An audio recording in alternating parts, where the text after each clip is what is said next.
आजकल गणेश चतुर्थी का पर्व मनाया जा रहा है। इन दिनों घर घर गणेश जी की स्थापना की जाती है और अगले 10 दिनों तक पूरी श्रद्धा के साथ उनकी पूजा की जाती है। पुराणों में गणेश जी से जुड़ी कई मान्यताएं मिलती हैं।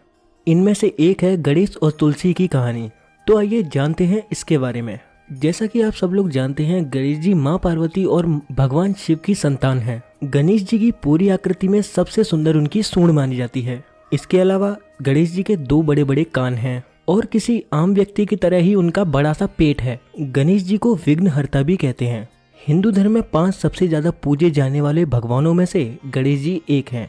पढ़ाई, ज्ञान, धन लाभ और अच्छी सेहत के लिए भी गणेश जी की पूजा की जाती है। शिव महापुराण के मुताबिक गणेश जी का शरीर लाल और हरे रंग का होता है और ब्रह्मा वैवर्त पुराण के मुताबिक माँ पार्वती ने संतान को पाने के लिए पुण्यक व्रत रखा था। माना जाता है कि इस व्रत की महिमा से ही माँ पार्वती को गणेश जी संतान के रूप में मिले थे। ब्रह्मा वैवर्त पुराण के मुताबिक जब सभी भगवान गणेश जी को आशीर्वाद दे रहे थे, उस समय शनि देव सिर को झुकाए खड़े थे। ये देखने के बाद माँ पार्वती ने उनसे उनका सिर झुकाने के पीछे का कारण पूछा, तो उन्होंने जवाब दिया कि अगर वो गणेश जी को देखेंगे तो हो सकता है कि उनका सर शरीर से अलग हो जाए। लेकिन पार्वती जी के कहने पर शनिदेव ने गणेश जी की ओर नजर उठाकर देख ही लिया, जिसके परिणाम स्वरूप गणेश जी का सिर उनके शरीर से अलग हो गया। ब्रह्मा वैवर्त पुराण में ये भी बताया गया है कि शनिदेव के देखने पर जब गणेश जी का सिर उनके शरीर से अलग हुआ तो उस समय भगवान श्री हरि ने अपना गरुड़ उत्तर दिशा की ओर फेंका, जो पुष्यभद्रा नदी की ओर जा पहुंचा था। वहां पर एक हथनी अपने नवजात बच्चे के साथ सो रही थी। भगवान श्री हरि ने गरुड़ की मदद से हथनी के बच्चे का सिर काटकर गणेश जी के शरीर पर लगा दिया, जिसके बाद एक बार फिर गणेश जी को नया जीवन मिला। ब्रह्मा वैवर्त पुराण के मुताबिक भगवान शिव ने एक बार गुस्से में सूर्य देव पर त्रिशूल से वार किया था। भगवान शिव की इस बात से सूर्य देव के पिता बहुत क्रोधित हो गए और उन्होंने भगवान शिव को श्राप दिया कि जिस तरह भगवान शिव ने उनके पुत्र को नुकसान पहुंचाया है, ठीक उसी प्रकार भगवान शिव के पुत्र यानी गणेश जी का शरीर भी कटेगा। एक ये भी पौराणिक कथा है कि एक दिन तुलसी देवी गंगा घाट के किनारे से गुजर रही थी। उस समय गणेश जी वहां पर ध्यान कर रहे थे।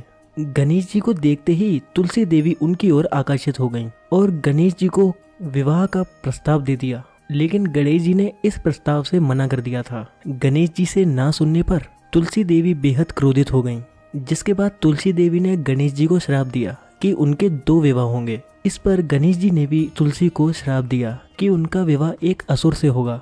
ये श्राप सुनते ही तुलसी गणेश भगवान से माफी मांगने लगी। तब गणपति जी ने कहा कि तुम्हारा विवाह शंखचूड़ राक्षस से होगा, लेकिन इसके बाद तुम पौधे का रूप धारण कर लोगी।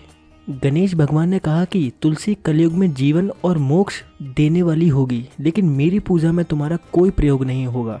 दोस्तों, सिर्फ इसीलिए गणेश भगवान को तुलसी चढ़ाना शुभ नहीं माना जाता। शिव महापुराण के अनुसार गणेश जी की 2 पत्नियां थीं, रिद्धि और सिद्धि, और उनके 2 पुत्र शुभ और लाभ हैं। ब्रह्मा वैवर्त पुराण के मुताबिक एक दिन भगवान परशुराम शिव से मिलने के लिए कैलाश गए थे। उस समय भगवान शिव ध्यान कर रहे थे।